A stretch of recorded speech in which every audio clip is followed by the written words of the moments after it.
दोस्तों, मेरा नाम कपिल गोयल है। इस वीडियो में हम फॉर्म के थ्रू डेटाबेस में डेटा इंसर्ट करेंगे। तो पिछले वीडियो में हमने डेटाबेस कनेक्शन कर लिया था। अब इसके बाद सबसे पहले हम अपने जो हमारे इनपुट फील्ड है उनको गेट करेंगे कंट्रोलर के अंदर। तो इसके लिए हम क्या करते हैं, यहाँ पे हम एक एरे बनाते हैं, data is equal to array bracket. और यहाँ पे मैं जो हमारी की है, सबसे पहले अब मैं PHP माई एडमिन के अंदर जाता हूँ। एक टेबल बनाते हैं, इसके अंदर हम यूजर के नाम से ही बना लेते हैं। इसके अंदर हम 3 कॉलम देते हैं, गो करते हैं इसे। सबसे पहला फील्ड हम लेते हैं आईडी, दूसरा लेते हैं हम फर्स्ट नेम, तीसरा लेते हैं हम लास्ट नेम। इसके अंदर हम इसका दे देते हैं बेरकेर, ये भी बेरकेर, ये एंट, ये ऑटो इंक्रीमेंट होगी, इसको हम ऑटो इंक्रीमेंट कर देते हैं। गो करते हैं और अब इसके बाद इसको हम 255 और 255 इसको सेव कर देते हैं।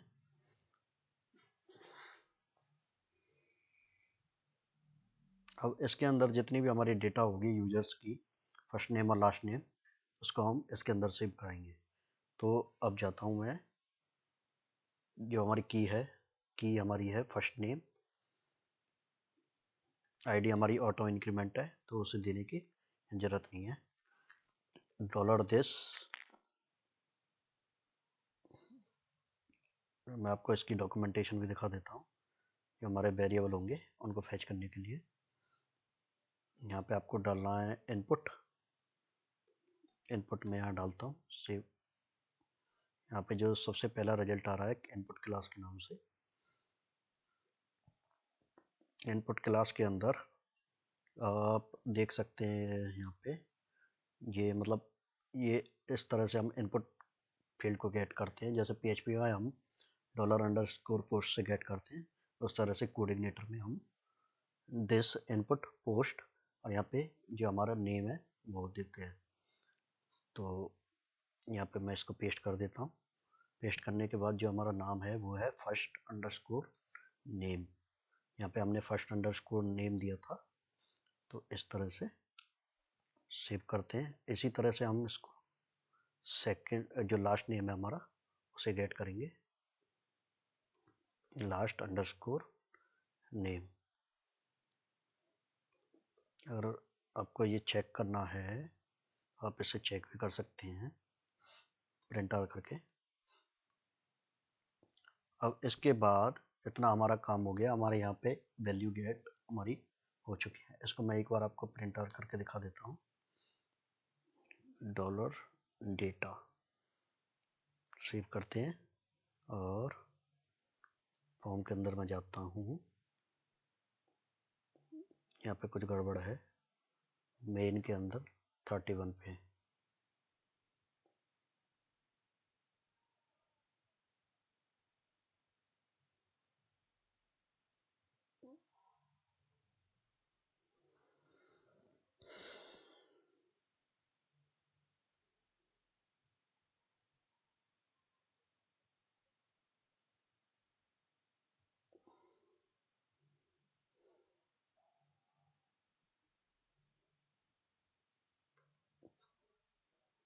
इस चीज़ का एरर आ रहा है, ये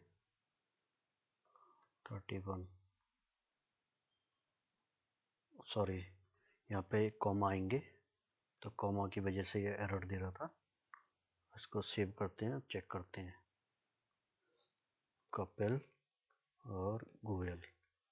इसको मैं सबमिट करता हूँ तो आप देख सकते हैं यहाँ पे फर्स्ट नेम और लास्ट नेम हमारा आ रहा है।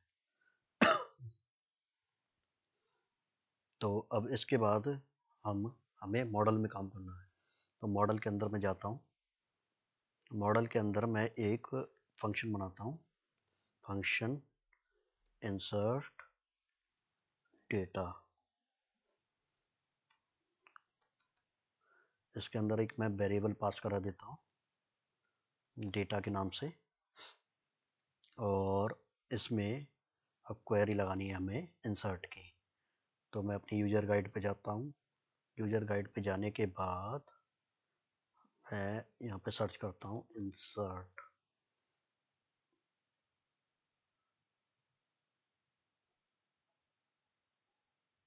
आप क्वेरी इस तरह से भी रन कर सकते हैं अगर आप चाहें तो।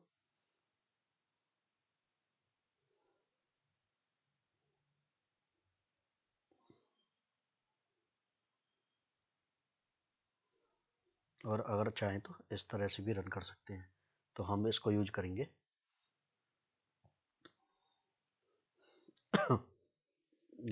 $this -db, इसके बाद इंसर्ट और उसके अंदर हमारा वेरिएबल जो है वो है डेटा। इसको मैं सेव कर देता हूँ। अब क्या करेंगे, अब इसमें हमें अपना मॉडल लोड कराना है। जो हमने मॉडल वहाँ पे क्रिएट किया है, तो उसके लिए क्या करते हैं, $this मॉडल लोड, और उसके बाद मॉडल और हमारे मॉडल का नाम है हमारे main_model।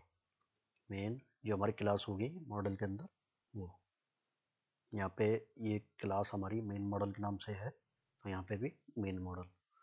अब इसके थ्रू हम अपने फंक्शन को एक्सेस करेंगे। तो $this main_model, और उसके बाद हमारा जो फंक्शन है, हमारा फंक्शन क्या है इधर, इंसर्ट डेटा के नाम से। इंसर्ट डेटा, और डेटा के अंदर हम करा देते हैं अपनी डेटा पास। सेव करते हैं। जब भी हम वहाँ से फॉर्म सबमिट करेंगे, तो अगर वो वैलिडेशन उसका पास हो जाता है, तो वो इस कोड पे जाएगा। इस कोड पे जाने के बाद और डेटाबेस मॉडल के अंदर इंसर्ट डेटा को कॉल करेगा। कॉल करने के बाद वो हमारी डेटाबेस के अंदर इंसर्ट हो जाएगी। तो इस तरह से हम डेटा इंसर्ट कर सकते हैं। एक बार इसको चेक करते हैं हम, ये काम करना चाहिए। कपिल और गोयल, और इसको मैं सबमिट करता हूँ। तो ये अब एरर दे रहा है, इसमें कुछ गड़बड़ है।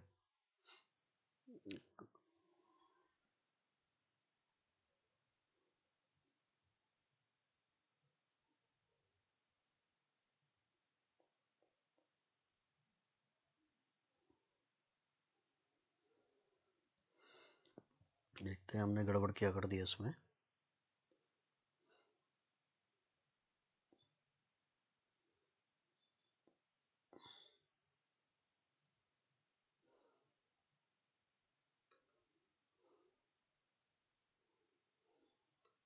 Line number 12।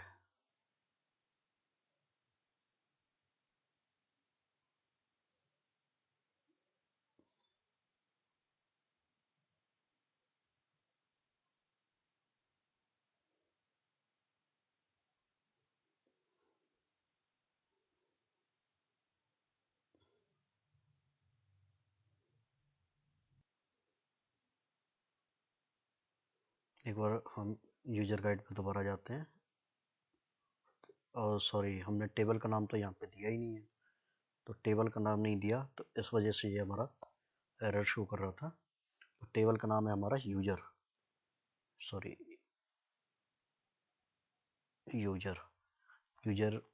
हमारी जो टेबल है उसका नाम यहाँ पे आएगा, और डेटा जो हमें इंसर्ट करनी है। तो अब इसे हम दोबारा चेक करते हैं। से कपिल और नीचे गोयल। अब इसे मैं सबमिट करता हूँ।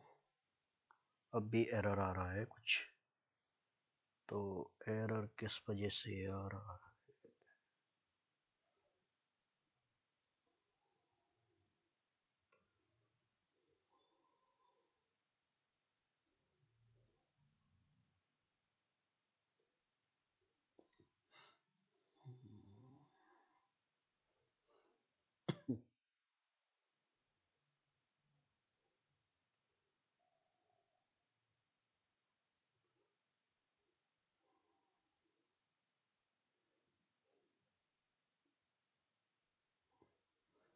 कनेक्शन हमारा एकदम सही है।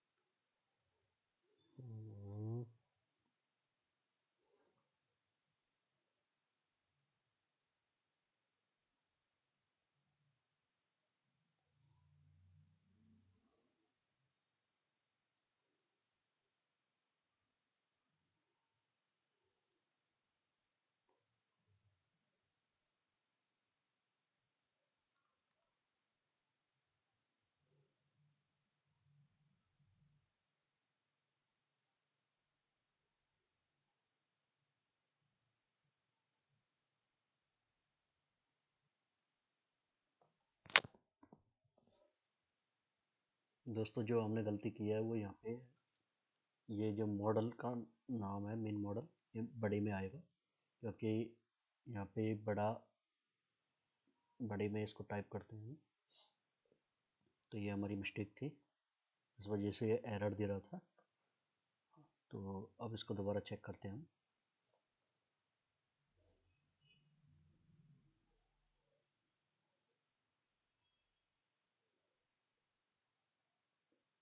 ये एरर दे रहा है।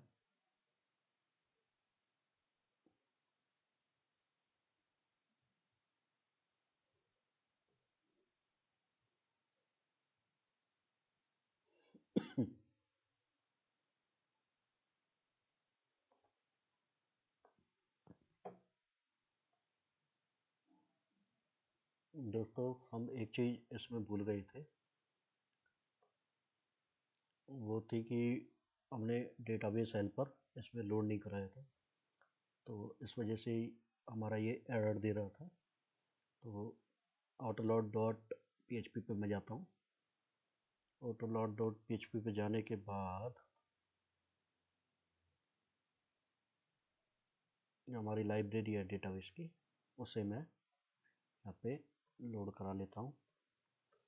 डेटाबेस कनेक्शन तो हमने कर दिया था, पर डेटाबेस हेल्पर भी यहाँ पे लोड कराना होता है, सॉरी, लाइब्रेरी भी लोड करानी होती है क्वेरी रन करने के लिए।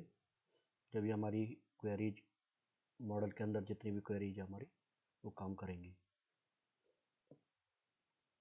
तो इस वजह से वो एरर दे रहा था। तो अब हमारा वो एरर चला जाना चाहिए।